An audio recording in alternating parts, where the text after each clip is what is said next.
फल के द्वारा सुख पूर्वक पुत्र पैदा हो गया। 3 महीने के बाद उस गाय को भी एक पुत्र हुआ मनुष्य आकार में। आत्मदेव ब्राह्मण अपने पुत्र उस गाय के पुत्र का नाम गोकर्ण रखा, क्योंकि सारा अंग उसका मनुष्य के समान था, केवल कान ही गाय के समान था, इसलिए उस पुत्र का नाम रख दिया गोकर्ण। अब गांव में उनकी चर्चाएं होने लगी कि धर्मात्मा आत्मदेव ब्राह्मण के घर में देखो तो सही, उनको तो पुत्र हुआ ही हुआ, उनके गाय को भी मनुष्य आकार पुत्र हुआ है। दूर दराज से उस गाय के बछड़े को लोग देखने आने लगे, उसको प्रणाम करते, दर्शन करते चले जाते और अपने बहन के बच्चे का नाम वह धुधुली धुंधकारी रख दिया। दोनों बड़े हुए, तरुण अवस्था हुई। धुंधकारी तो बहुत विद्वान निकल गए, ज्ञानवान थे, वे तीर्थों में भ्रमण करने लगे।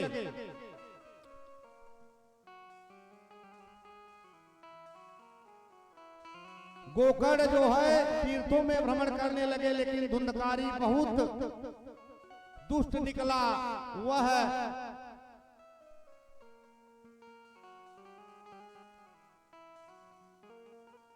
किसी के गाय को दुहने से पहले छोड़ देता था और न रहने पर घर में आग लगा देता था। खेलने के लिए बच्चे को उठा लेता था, कहीं दूर जाकर के कुएं में डाल देता था। फांसी का फंदा लिए हुए कुत्तों की टोली के साथ हमेशा घूमता रहता था। मुर्दे के हाथ का छुआ हुआ भी वह अन्न खा लेता था। वह हमेशा व्यसन में ही लगा रहता था। ब्राह्मण के घर वह दुराचारी हुआ। इस प्रकार जब वह बड़ा हुआ तो आत्मदेव ब्राह्मण को बड़ी ग्लानि हुई कि इससे तो मैं अगर पुत्रहीन रहता तो बड़ा अच्छा होता। कुपुत्र से पिंड की इच्छा नहीं रखी जा सकती, कुपुत्र से सुख नहीं मिल सकता। उन्हें बहुत जब चिंता हुई तो गोकर्ण भी घर आए और अपने पिता को प्रणाम किए और बोले कि हे पिताजी, चिंता मत करिए, ये संसार नश्वरवान है। अब आपका चौथापन लगा हुआ है, आप संन्यास ग्रहण कीजिए। और भगवान का ज्ञानोपदेश उन्हें सुनाया और उनके द्वारा उस उपदेश को सुनने के बाद वे बड़े प्रसन्न हुए। उन्हें धुंधकारी के प्रति कोई स्नेह न रहा। फिर वे घर से निकल पड़े और बद्रिका आश्रम में आकर के तपस्या कर के योग के द्वारा सांस को रोक करके अपने प्राणों का देहांत किया और फिर भगवान के शाश्वत धाम गए। इधर धुंधकारी बड़ा हुआ। एक दिन अपनी माता से बोला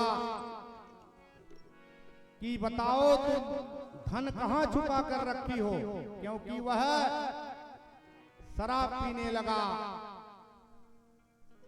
वेश्याओं का संग ग्रहण करने लगा।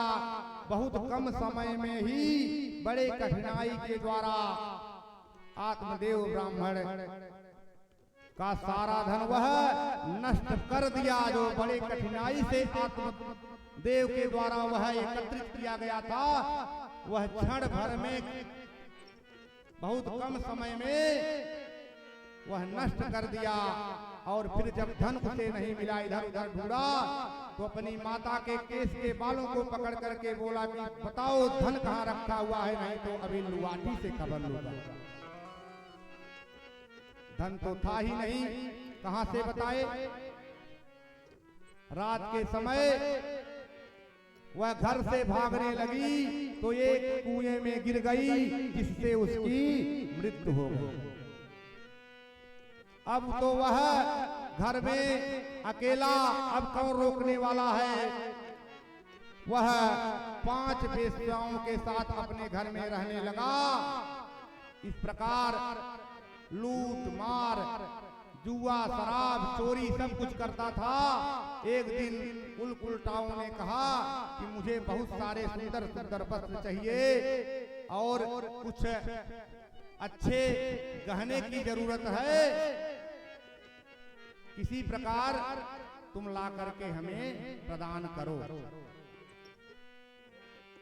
निकल पड़ा धुंधकारी, जहां तहां से बहुत सारे सुंदर सुंदर गहने और अच्छे अच्छे कपड़े ले आए। उन 5 वेश्याओं को जब प्रदान किया तो रात के समय जब वह सो गया, तब उसने उसके सोने के बाद उन कुलटाओं ने सोचा कि यह बहुत बड़ा डाकू है, चोर है, एक दिन पकड़ा जाएगा। इसके पकड़े जाने पर हम भी इसके साथ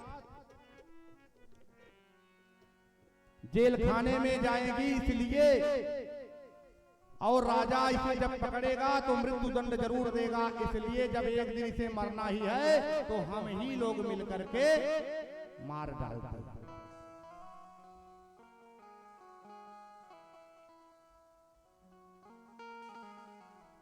अब वह जब रात में धुंधकारी सो गया तो 5 वेश्याओं ने एक रस्सी लेकर के उसे रस्सी से खूब बांध दिया बलपूर्वक, और वह छटपटाने लगा। उसके गले को रस्सी से बार बार दबाने लगी, फिर भी वह नहीं मरा। तो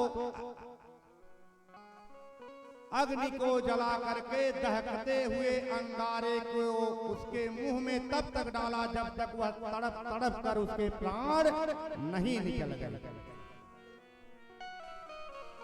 इस प्रकार जब उसका प्राण निकल गया तो वहीं घर के आंगन में गड्ढा खोद करके रातों रात गाड़ दी। और सुबह हुआ, बहुत दिन तक जब धुंधकारी दिखाई नहीं पड़ा तो गांव वाले उन लोगों उनसे पूछने लगे कि धुंधकारी जी कहां चले गए? तो कुलटाओं ने कहा कि अब की बार हमारे प्रीतम धन के लोभ से बहुत दूर चले गए हैं, बहुत धन कमाकर आएंगे ऐसा कहकर गए हैं। और फिर रात में वे धन लेकर के वहां से चली गई। इस प्रकार गोकर्ण को अपने भाई की मृत्यु का समाचार जब मिला तब वे गया तीर्थ में जाकर के उसका पिंडदान किए। जिस जिस तीर्थ स्थान पे जाते थे वहां वहां पिंडदान करते थे। एक दिन रात में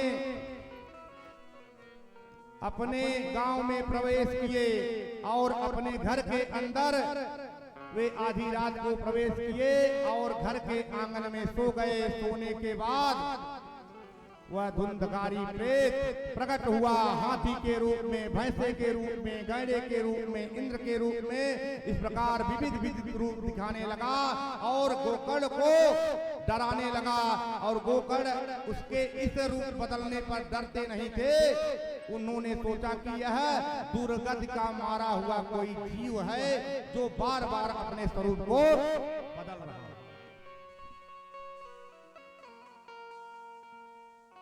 गोकर्ण ने कहा कि भाई तुम कौन हो, हमें डराने का प्रयत्न कर रहे हो?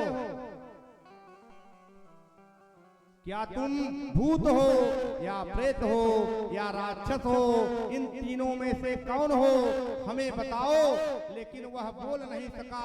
तब हाथ में जल लेकर के अभिमंत्रित करके उसके ऊपर जब छिड़का तो वह बोलने लगा कि हे भाई, मैं तुम्हारा धुंधकारी नामक भाई हूं। तुम्हारे जाने के बाद मैंने अनेक प्रकार का दुराचरण कृत्य किया, शराब जुआ चोरी सब कुछ किया, कुछ उल्टाओं का संग किया जो अपने घर में ले आकर के रखा। उन उल्टाओं ने मुझे बांध करके दहकते हुए अंगारे से मुझे मार डाला। अब मैं पेट हो गया हूँ, न कुछ खा पाता हूँ न पी पाता हूँ।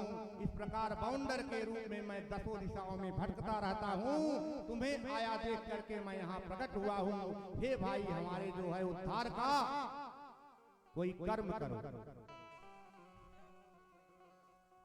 गोकर्ण ने कहा कि भाई, मैंने गया में जाकर के तुम्हारा पिंडदान किया, कैसे तुम्हारी मुक्ति नहीं हुई? जहां जहां तीर्थ में जाता हूं सब जगह तुम्हारा नाम लेकर के पिंडदान करता हूं। ठीक है, तुम जाओ, किसी स्थान पर निर्भय होकर के रहो। इसके लिए मैं प्रातः काल कुछ उपाय करूंगा। रात बीतने के बाद गोकर्ण को आया हुआ जान करके उनके नगर के लोग उनसे मिलने के लिए आए, क्योंकि गोकर्ण ऐसे थे, धर्मात्मा थे कि नगर के लोग बिना उनसे बातचीत किए रह ही नहीं पाते थे। सबके आने के बाद रात को जो घटना घटी थी उस बारे में बताए। सबने कहा ठीक है, हम इसका निर्णय कल बताएंगे अपने घर जाकर के। जो बड़े बुजुर्ग थे, धर्मात्मा थे, पंडित थे, अपने शास्त्रों को अलट पलट करके कई बार देखा, लेकिन कोई ठीक है उन्हें उत्तर नहीं मिला। उनके पास आकर के बोले कि यह तो कार्य दुस्साध्य है। गोकर्ण को बड़ी चिंता हुई। तब सबने कहा कि इस जो है इसके उद्धार के लिए सूर्य नारायण से पूछा जाए। अब गोकर्ण में इतनी शक्ति थी कि सूर्य भगवान के रथ को दोपहर के समय रोक दी। जो 7 घोड़े पवन के गति से चलते थे और वनिता के पुत्र अरुण जी जिसको हाँकते हैं, वह सूर्य का रथ जब रुक गया तो सूर्य ने कहा कि क्या मांगना चाहते हो? गोकर्ण ने कहा कि मैं अपने भाई के उद्धार के लिए कौन सा उपाय करूं जो वह प्रेत योनि से उसे मुक्ति मिल जाए। अब सूर्य भगवान ने कहा कि इसके लिए तुम्हें श्रीमद् भागवत पुराण की कथा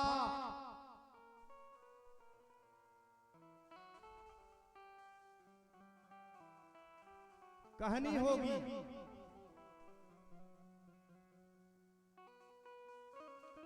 सुमुहूर्त आया, गोकर्ण जी कथा कह रहे हैं। ऐसा सुन करके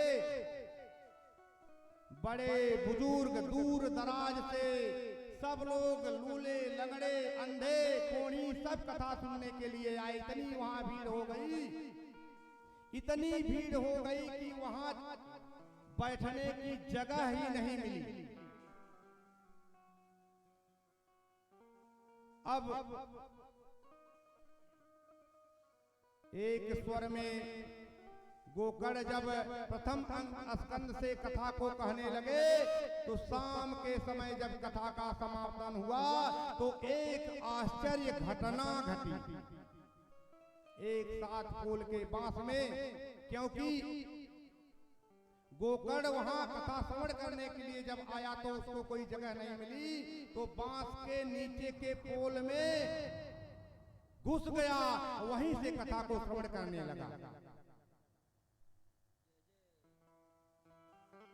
अब वह वहीं से कथा को श्रवण करने लगा। शाम के समय जब कथा समापन का समय आया, भगवान की सब जय बोलने लगे तो तड़ तड़ करके एक गांठ फट गई।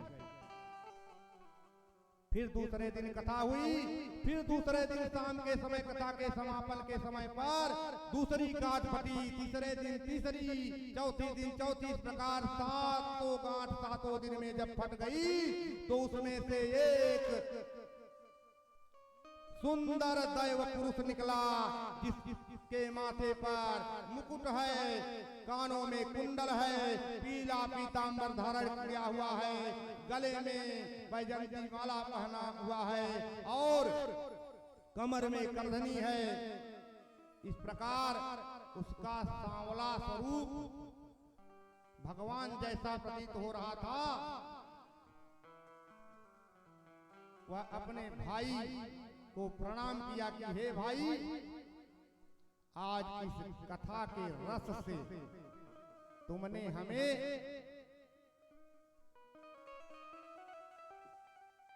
इस प्रेत योनि से मुक्ति दिलाई है। मैं तुम्हारा भाई धुंधकारी हूं। अब वहां के सब जो उस नगर के लोग बैठे थे सब आश्चर्य में पड़ गए कि यह धुंधकारी जो इतना पापी था और इस प्रकार धुंधकारी कुछ बातचीत अपने भाई गोकर्ण से कर रहा था, तो सबके देखते देखते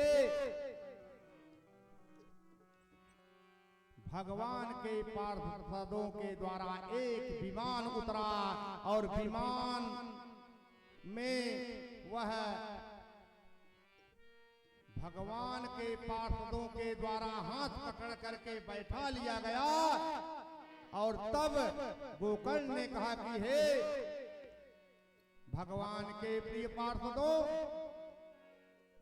तुमसे मैं करबद्ध होकर के एक प्रश्न कर रहा हूं कि यहाँ तो हमारे नगर के बड़े बुजुर्ग सब एक समान श्रद्धा से कथा को श्रवण किए थे, लेकिन तुमने एक ही विमान को क्यों लेकर के आए? भगवान के प्रिय पार्षद बोले कि हे गोकर्ण महाराज, यह तो सत्य है, आपके नगर के सारे लोग कथा बड़े प्रेम से सुने हैं, लेकिन जिस प्रकार धुंधकारी निराहार रह करके, निराहार रहना तो इसकी मजबूरी थी क्योंकि अपने तोनी में था, कुछ खा नहीं सकता था, लेकिन निराहार रहते हुए कथा को श्रवण किया और जो कथा वह श्रवण करता था रात भर वह मनन करता था। ऐसा नगर के, आपके नगर के कोई व्यक्ति ने रात में इस कथा को मनन नहीं किया। अगर दूसरी बार कथा होती है तो धुंधकारी की तरह अगर कथा को श्रवण करते हैं तो निश्चित हम लोग उतने ही विमान लेकर के आएंगे जितने जीव इस कथा को पवित्र मन से श्रवण करें। फिर गोकर्ण महाराज कलयुग के में 200 वर्ष बीत जाने पर आषाढ़ शुक्ल पक्ष नवमी को कथा का आरंभ किया। उस कथा में फिर उतनी ही भीड़ हुई और कथा के अब साप्ताहिक विधि से उन्होंने कथा को कहा। कलश स्थापन करके जो पूजन होता है उसके बाद कथा श्रवण की जाती है, संकल्प करके कि 7 दिन में ही हम कथा को श्रवण करेंगे, 8वें दिन केवल हवन होगी। इस प्रकार वह साप्ताहिक से जब गोकर्ण ने कथा को प्रारंभ किया तो 7 दिन बीतने के बाद जितने कथा को श्रवण करने वाले वहां बूढ़े, बच्चे, लूले, लंगड़े, कोढ़ी और कुत्ते भी जो कथा में विराजमान थे उतने ही विमान आए और उस विमान में भगवान के पार्षद कुत्ते तक को चढ़ा लिया। सबको देखते देखते वह विमान आंखों से ओझल हो गया। अब गोकर्ण जी के सामने भगवान प्रकट हो गए, हृदय से लगा लिए। उद्धव जी वहां आ गए, सनक आदि वहां आ गए, नारद मुनि वहां आ गए, अर्जुन जी